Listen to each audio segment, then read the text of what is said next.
The United States has been a united country ever since the end of the Civil War in 1865. As probably most of you know, the two dominant parties in modern-day America are the Republican and Democratic parties. Each party has a varying amount of influence in each of the 50 US states, so what if instead of the current reality of a unified United States, there was a reality where instead all of the Republican states formed their own independent country, and all of the Democrat states formed their own independent country? First, let's define which states are either Republican or Democrat states in the first place. My definition is that if a state voted for the same party in 3 or all 4 of the past 4 presidential elections, then it belongs to that party. This definition only leaves 3 swing states that voted for each party equally in the past 4 presidential elections. But I'm going to give all 3 of them to the Republican country because their state legislatures currently, as of 2017, are controlled by the Republicans.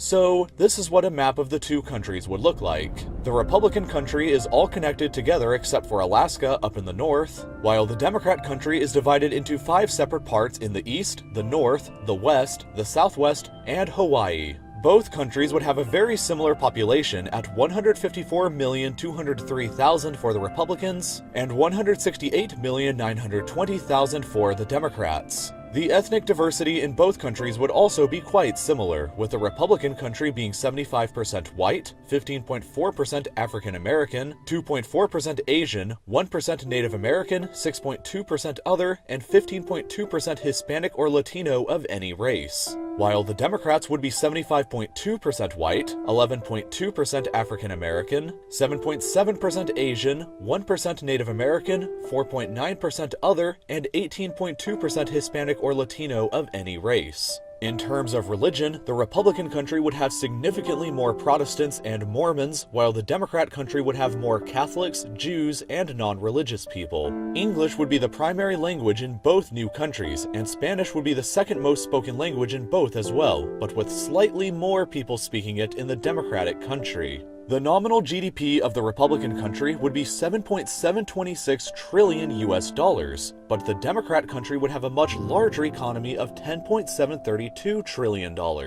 This would, however, place both countries behind China, who would assume the new position of having the world's largest economy. Owing to its larger economy, the Democrat country would have a GDP per capita of $63,533, compared to the Republican GDP per capita of $50,105, placing the Democrats with the 4th highest in the world and the Republicans at 12th, both very high and respectable.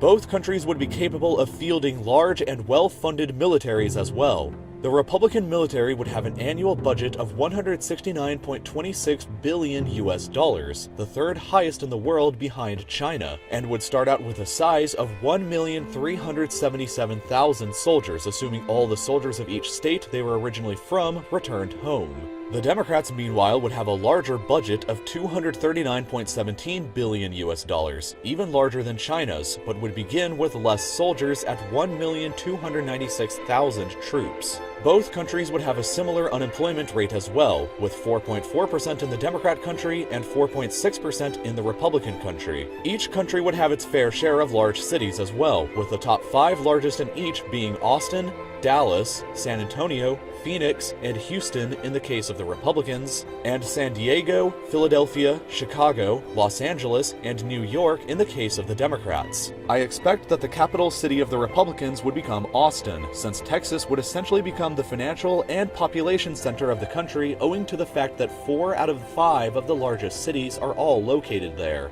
The capital for the Democrats, meanwhile, would be Washington, D.C., the current U.S. capital that makes the most sense for them since the neighboring states of Maryland and Virginia are also Democrat states. As much as Texas would be the most influential state in the Republican country, California would be the most influential in the Democrat one, since it would boast the largest single economy and population. If this ever were to become a reality, however, both countries would be largely equal. The Democrats would have a larger economy and a higher GDP per capita, but they would both be nuclear power states and both have extremely powerful conventional militaries as well. They would be the 2nd and 3rd largest economies and have an almost equal population. Essentially, they would be evenly matched in most regards. It would be best if the United States stayed together, of course, but it's still fun to theorize.